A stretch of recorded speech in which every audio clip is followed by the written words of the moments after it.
Hola, ¿qué tal? Buenas tardes, Dios les bendiga. Es un gusto poder estar hoy aquí con ustedes compartiendo esta EBDB, Grúas y Concreto. Estoy muy emocionada por la oportunidad que Dios nos da de llegar a sus hogares, de llegar hasta ustedes a través de esta plataforma. Así que vamos a tomar este tiempo de clase, de estudio, para iniciar con un fundamento. Esta EBDB que nos lleva a pensar en los edificios, en los rascacielos tan altos, en cómo es que construyen edificios tan altos, nos habla de un fundamento, que siempre tiene que haber un fundamento. Y bueno, ¿qué es un fundamento? Un fundamento es un cimiento sólido, es una base para lo que va a partir algo grande, algo para lo que vamos a proyectar dure mucho. Todos hemos conocido por fotos, o quizá alguno tuvo el privilegio de ir a Italia y conocer la Torre Pisa, así, aquella Torre Pisa en la que uno se imagina que la estás empujando, que la estás cargando, y bueno, ¿por qué está chueca esta Torre Pisa en esta ciudad? Y la realidad es que el arquitecto, por el siglo XII, cuando comenzaron este proyecto, no estudiaron el suelo ni el subsuelo. Quiere decir, esta zona es una zona pantanosa. Entonces, cuando el arquitecto empezó con esta construcción, cuenta la historia que empezaron con el primer nivel y al llegar al segundo, esta torre se declinó. Mucha gente creía que se iba a caer totalmente, sin embargo, al pasar los años se dieron cuenta que no, sino que la iban a modificar, y el arquitecto, otro nuevo arquitecto que siguió construyendo esta torre, intercaló el peso, incluso porque es un campanario, con las campanas también, el peso para que no se cayera. Entonces esta torre, que duró 200 años en construirse y hoy es un monumento de Italia, y toda la gente va, y me gustaría de verdad también ir y ver esa torre, nos habla de que su cimiento no había estado sólido y no estaba sólido, por lo tanto tuvo que tener ese declive porque se movió su cimiento. Ahora, en la vida del ser humano, en nuestras vidas, tenemos que tener cimientos, tenemos que tener fundamentos claros. Y en esta EBDB el tema es grúas y concreto. Vamos a formar 5 fundamentos. Tenemos que tener claros 5 fundamentos. El primero, el que hoy vamos a ver, es el fundamento del amor. El del día 2 va a ser el fundamento del perdón, día 3 fundamento de valor, día 4 fundamento de la promesa y día 5 el fundamento de la vida. Estos 5 fundamentos nos van a llevar a reflexionar en qué estoy creyendo, qué estoy haciendo y qué debería hacer. Entonces, bueno, vamos a aprender el día de hoy acerca de un hombre llamado Leví, que también es conocido como Mateo, escribe el Evangelio de Mateo, pero vamos a ir a sus inicios. ¿Quién era realmente este hombre que se volvió discípulo de Jesús? ¿Quién era y dónde estaba en el momento en que Jesús lo llama, en el momento en que Jesús tiene un encuentro con él? ¿Sale? Así que te voy a invitar a que vayamos al libro de Mateo, capítulo 9, verso del 9 al 13, vamos a leer y seremos conquistados por esta palabra y cómo Jesús llega al encuentro de Leví. ¿Listo? Vamos a leerlo. Tengo aquí mi Biblia. Y vamos a leer del 9 al 13, ¿sí? Dice, pasando Jesús de allí, vio a un hombre llamado Mateo, que estaba sentado al banco de los tributos públicos, y le dijo, sígueme. Y se levantó y le siguió. Y aconteció que, estando él sentado a la mesa en la casa, he aquí que muchos publicanos y pecadores que habían venido se sentaron juntamente a la mesa con Jesús y sus discípulos. Cuando vieron esto, los fariseos dijeron a los discípulos, ¿por qué come vuestro maestro con los publicanos y pecadores? Al oír esto, Jesús les dijo, los sanos no tienen necesidad de médico, sino los enfermos. Id pues y aprended lo que significa, misericordia quiero y no sacrificio, porque no he venido a llamar a justos sino a pecadores al arrepentimiento. Bien, veamos, ¿quién es Mateo? La Biblia nos enseña que Mateo era un hombre que vivía en Capernaum. Ahora les explico. Capernaum era una ciudad comercial muy influyente. Era una zona portuaria, y Mateo trabajaba recolectando los impuestos de los judíos que vivían en aquel lugar. Ahora, Mateo era judío. Sin embargo, en el puesto que él tenía en este momento, estaba trabajando para Roma, que era el imperio en esa época que estaba esclavizando, y por esclavizar no quiere decir que estaba azotando, no, pero estaba oprimiendo al pueblo judío, al pueblo de Mateo. Entonces, la Biblia nos enseña que Mateo estaba trabajando para ellos. ¿A cuántos aquí nos gusta que nos cobren impuestos? La verdad es que a nadie, pero la realidad es de que así como aquí en México hay un órgano desconcentrado, el SAT, que trabaja para la Secretaría de Hacienda y Crédito Público y es la encargada de recolectar los impuestos de todos los mexicanos, ya que en el artículo 31, fracción cuarta, nos enseña esto, la ley, todos tenemos la obligación de contribuir al gasto público, así como es el SAT. Aquí Mateo estaba trabajando para los romanos recolectando estos impuestos. Yo soy contadora pública y recuerdo que el maestro de fiscal nos decía que a sus amigos en fin de año les decía que paguen mucho impuesto, y sus amigos cara de no, ¿por qué nos dices esto? Bueno, es que si pagas mucho impuesto es porque tuviste mucho ingreso, entonces feliz año, que pagues mucho impuesto. Y la realidad es de que casi a nadie nos gusta pagar el impuesto, pagar más, o a veces que nos cobren de más. Y la realidad es de que Mateo era también conocido esta fama de cobradores de impuestos, porque cobraban de más o sustraían más de lo que era realmente. Entonces Mateo era mal visto por la gente, por sus vecinos, la sociedad, y era considerado un publicano, así se les llamaba a los que cobraban impuestos. Entonces nos dice la Biblia en Mateo 9 que Jesús pasa por Capernaum, llega donde está Mateo sentado, está trabajando, está cobrando impuestos, va la gente y intercepta a Mateo, habla con él y le dice, sígueme.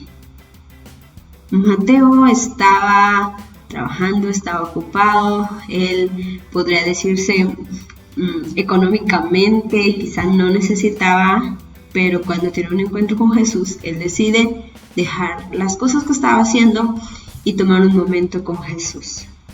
Y lo invita a su casa, porque la Biblia nos dice en el verso 10, y aconteció que estando él sentado a la mesa en la casa, he aquí que muchos publicanos y pecadores que habían venido se sentaron juntamente a la mesa con Jesús y sus discípulos.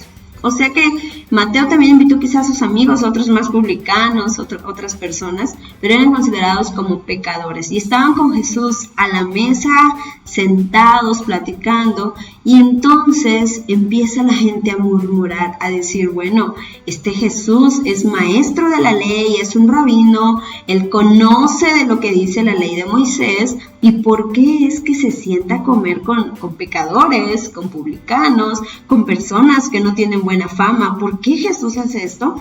Y estos personajes llamados fariseos le preguntan esto a los discípulos de Jesús.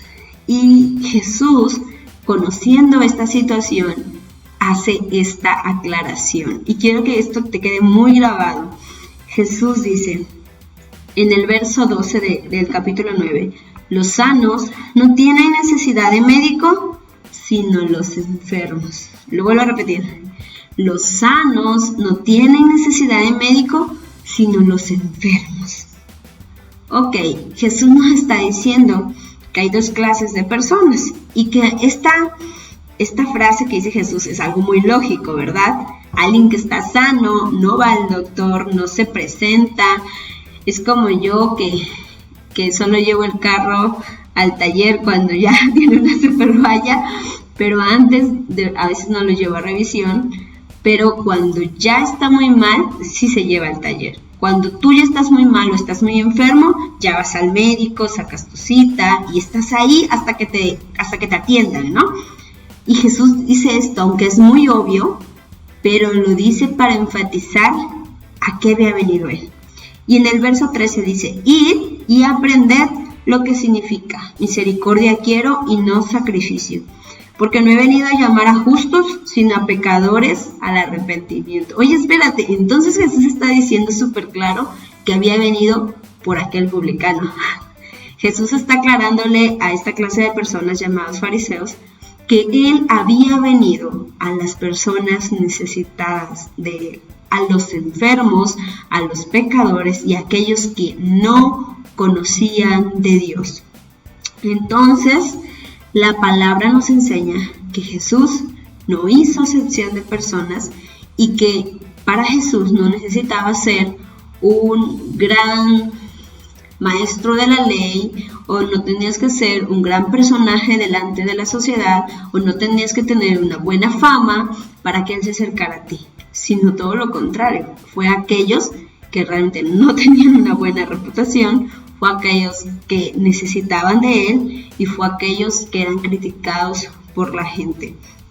Y la Biblia nos enseña en el libro de Primera de Corintios, que me gustaría que leyeras conmigo. Primera de Corintios capítulo 1, verso 26. Hoy es el primer día y si no pudiste conseguir una Biblia, no hay problema, yo te voy a ir leyendo los versículos, pero el día de mañana me gustaría que o bien la pudieras descargar en tu computadora o en tu celular, o bien la tuvieras a la mano, no importa quizá qué versión sea, pero podemos ir leyendo con tu Biblia también, ¿sale? Primera de Corintios 1, 26 al 31. Escuchen esto que es súper interesante. Pues mirad, hermanos, vuestra vocación, que no sois muchos sabios según la carne, ni muchos poderosos, ni muchos nobles, sino que lo necio del mundo escogió Dios para avergonzar a los sabios, y lo débil del mundo escogió Dios para avergonzar a lo fuerte, y lo vil del mundo y lo menospreciado escogió Dios, y lo que no es para deshacer lo que es, a fin de que nadie se jacte en su presencia. ¿Qué escogió Dios? Vuelvo a repetir, lo necio del mundo, lo débil del mundo, lo vil del mundo y lo menospreciado del mundo. Y lo que aún no tenía un nombre, Él lo escogió para darle una identidad, un sentido y un renombre. Es como la cruz. La cruz, en la época cuando Jesús es crucificado, la cruz significaba el símbolo más humillante, más desagradable. Nadie traía una cruz colgada como hoy en día, nadie recordaba una cruz como un símbolo de estandarte. No, esa cruz simbolizaba vergüenza y humillación. Y ese símbolo que era conocido en Roma y por los judíos como un símbolo humillante, lo escoge Jesús para ponerlo como estandarte. De esa clase de cosas son las que Jesús hace. Y dice aquí en los versículos que leímos, Él ocupa de lo vil, de lo menospreciado, de lo que no tiene ni nombre, de lo que para las personas no tiene utilidad. Lo escoge Él para demostrar en eso que escogió Él, que Él se puede glorificar. Para mostrarle a la sociedad que no es por el mismo humano, sino Él obrando en las personas.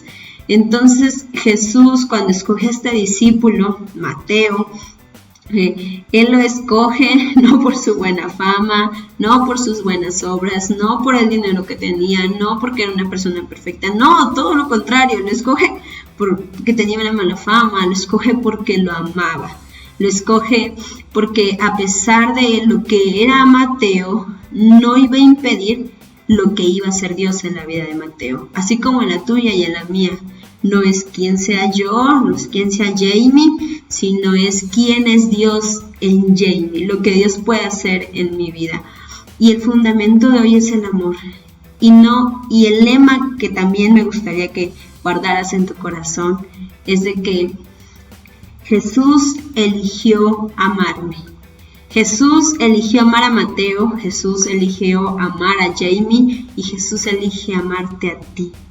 No por mis buenas obras, no porque me lo merezca, sino porque Él tiene una clase de amor que va en una sola dirección, en una dirección recta. No por quién eres tú, sino por quién es Él, por quién es Dios. Primera de Juan 4:8 dice que el que no ama no ha conocido a Dios, porque Dios es amor.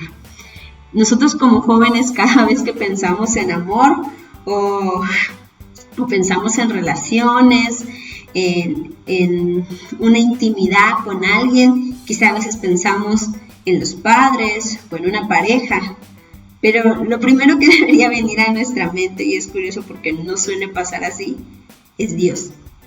Porque la Biblia dice que si tú piensas en amor, estás pensando en Dios, porque Él es amor. No hay otra persona ni otro ser creado o que exista que pueda describirse con esta palabra como lo hace Dios, que Él es amor. Entonces, si Dios es amor y yo necesito ser amado, yo necesito tener ese amor para amar a otros, necesitamos a Dios. Necesitamos reconocer que este fundamento tiene que estar en todo ser humano, tiene que estar en nosotros, jóvenes. No piensen que quizá por lo que ya hicieron o por las cosas que en un momento dijeron, los va a alejar de Dios. Quizá ustedes mismos han puesto esas barreras para que Dios no se acerque a ustedes. Sin embargo, la Biblia dice que no es por quién seamos nosotros, sino por quién es Él. No hay nada de lo que hayamos hecho que nos prive de la gracia que Dios tiene para cada uno de nosotros. Como les decía ahorita que leíamos acerca de Mateo, que Jesús no hace excepción de personas. Y quiero compartirles algo. Cuando yo estudiaba en la universidad, compartía con un amigo en diferentes facultades del amor de Dios, íbamos a platicar a los jóvenes. Una de esas facultades fue la Facultad de Humanidades y bueno, cuando yo me transportaba para allá, pues solo iba exclusivamente a predicar a esos chicos. Iba con otros amigos, pero hubo una ocasión en específico donde no fue nadie de mis amigos y yo ya había llegado allá y ya me mandaron un mensaje: no, Jamie, no voy a poder ir. Y yo así como de, ay, bueno, pues ya me voy a regresar porque yo sola, ¿qué puedo hacer? No, pues me sentía intimidada por la clase de gente o los jóvenes, ¿no? Entonces yo me quería regresar, yo estaba en mitad de carrera y quizá no tenía mucha experiencia hablando en público, pero antes de irme yo dije, pues ya gasté mi pasaje hasta acá, ni modo de solo regresarme así, y hice una pequeña oración y le dije al Señor: Señor, toma mi lugar, haz lo que tú harías si estuvieras aquí, guíame a hacer lo que tú harías si tú estuvieras aquí. Y de repente volteo al lado derecho y había un grupo como de 4 jóvenes y bueno, me acerqué a ellos, los saludé y les pedí permiso para platicar con ellos porque, bueno, estaban platicando ellos, ¿no? Y empezamos a platicar, les compartía de lo que sabía, de lo que sé acerca de Dios. Me dijeron que ellos no creían, que en un momento habían sido creyentes, pero que ya no querían nada de Dios y me empezaron a decir muchos argumentos. En ese momento, yo así como que pues eran 4, pues prácticamente hablando conmigo nada más. Entonces me senté como que un poco así media tímida, ¿no? Con ellos en esa conversación. Sin embargo, seguimos platicando, gracias a Dios, y de repente empezó a llover y yo así de, bueno, está bien, me tengo que ir. Empecé a agarrar mi mochila y ya me iba y uno de ellos dijo, no te preocupes, vamos al techo que está allá. Ahí seguimos platicando y yo de, bueno, está bien. Y seguimos la plática. Después llegó otra amiga de ellos y les dijo, vámonos a comer, y yo otra vez lo mismo, bueno, voy a agarrar mi mochila, ya me voy, otro día platicamos, no se preocupen, ya me tengo que ir, ¿no? Y me dijeron, no quieres ir a comer con nosotros, y yo sí quiero ser muy honesta con ustedes, Dios ha trabajado en mi corazón, y en esa época que yo estaba conociendo y desenvolviéndome en la palabra, me costaba mucho hablar con las personas sin quizá juzgar su apariencia. Entonces su apariencia de ellos para mí en ese momento era de miedo, me intimidaban, su vestimenta, su físico y todo me intimidaba, y yo así de, no sé si sea buena idea, pero me insistieron, vamos a comer, acompáñanos, y yo, bueno, pues vamos, y lo seguí. Afuera nos encontramos a otros que también me daban miedo, y fuimos, y después fuimos como por un camellón, y yo dije, Dios santo, ¿a dónde me trajeron estos? Pero llegamos y era una comida, una fonda, un lugar donde vendían comida corrida, y era como una familia, ¿no? Llegamos y me empezaron a preguntar, oye, y bueno, cuéntanos más de qué haces y todo, ¿no? Y les empecé a platicar, ya nos trajeron la comida, pedimos, y mientras estábamos comiendo, escuché una voz que me dijo, esto es lo que yo haría en tu lugar. Esa voz me dejó helada, porque para mí, pues, no era algo que yo hubiera pensado que iba a ser, y si me lo hubiera propuesto quizá no hubiera salido tan bien, pero cuando somos guiados por el Espíritu de Dios, Él nos lleva a encuentros con personas que nosotros ni imaginamos, porque Él quiere hacer eso que hizo con Mateo, ir y hacer unas cuantas comidas con algunos cuantos pecadores. Él quiere ir y tomarse el tiempo para estar con las familias que aún no le conocen. Entonces, esa experiencia que yo viví hace algunos años me han enseñado a no hacer acepción de personas, y que Jesús va a aquellos necesitados, porque como dice la Biblia, Él no vino a los sanos, sino a los enfermos. Él no vino a los justos o a los que se creían justos, sino a los pecadores. ¿Para qué? Para mostrarles el reino, para mostrarles que era realmente Dios.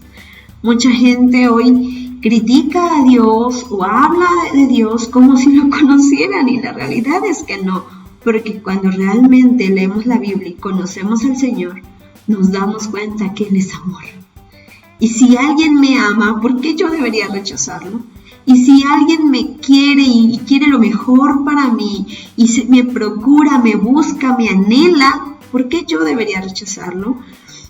Entonces, Primera de Juan, el libro de Primera de Juan nos dice que Él es amor. Dios es amor. Repítelo conmigo, Dios es amor. Él me ama. Él me ama a pesar de mis faltas. Y yo no conozco tus pecados, tú no conoces los míos, pero sé que ambos le hemos fallado al Señor. Y si Dios me da la oportunidad de hoy hablar con ustedes jóvenes y decirles que Él les ama, es porque a mí me mostró ese amor y me lo sigue mostrando a pesar de mis faltas, a pesar de mis tropezones, a pesar de repente que me cuesta acercarme a las personas.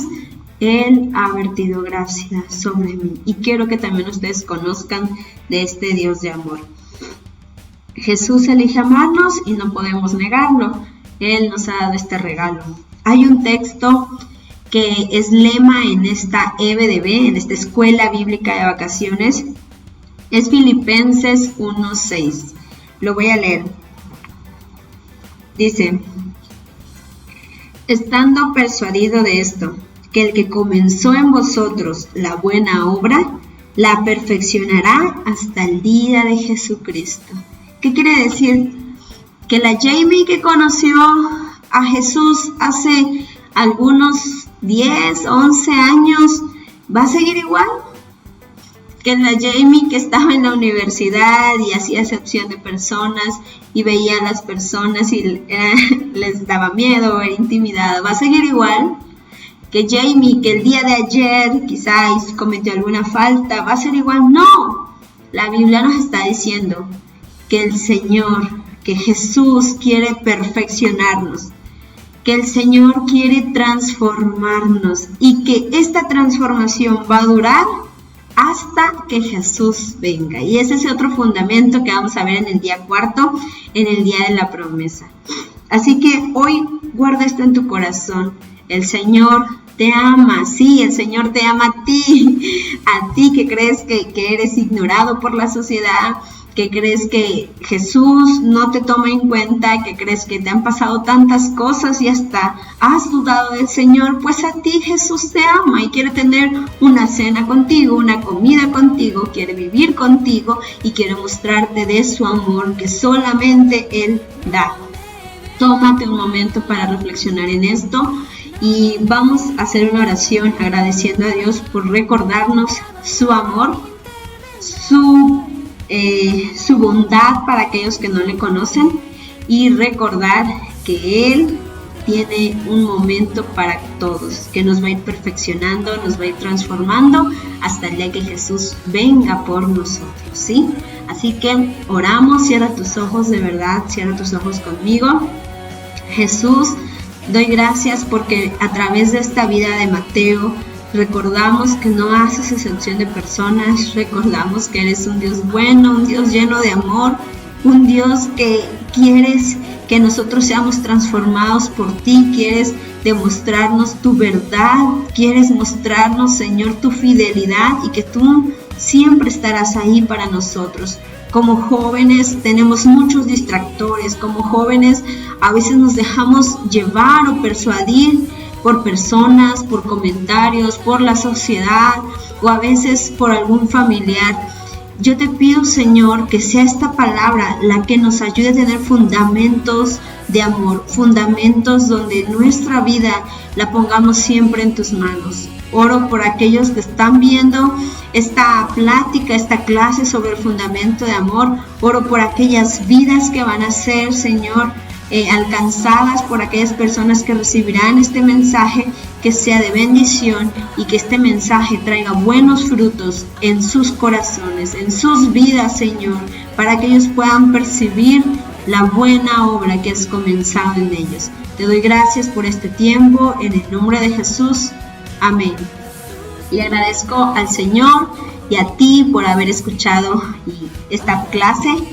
En la manualidad que vas a ver después de que termines de ver esta clase, recuerda que Jesús eligió amarte. Jesús eligió amarte a ti, amarme a mí y amar a la humanidad al momento de dar su vida por nosotros. Dios te bendiga y nos vemos mañana, por favor. No faltes, no se te olvide ver esta clase porque están muy hermosas recordando estos 5 fundamentos, ¿sale? Así que Dios te bendiga y nos vemos pronto. Chao.